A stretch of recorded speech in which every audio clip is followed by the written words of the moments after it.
ও মন না দিলে হয় কি প্রেম, তাই মন দিয়েছি আমি। শোনো গো প্রাণ সজনী, ও আমার প্রাণ সজনী, শোনো গো প্রাণ সজনী, ও আমার প্রাণ সজনী।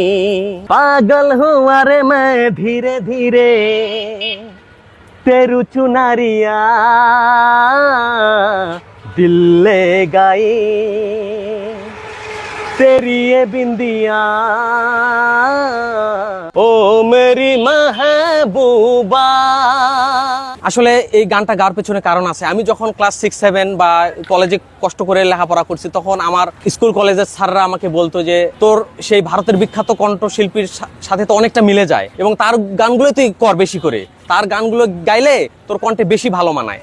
এবং তখন থেকে আমি গানগুলো করতে শুরু করি। এর পরবর্তীতে যখন আমি ডিগ্রিতে ভর্তি হই, সেখানেও আমার স্যাররা ওই একই কথা বলতো, মানে সব জায়গায় আমি গান করলেই কেন জানি আমাকে শুধু বিখ্যাত কণ্ঠশিল্পী কুমার শানুর গানগুলো গাইতে বলে।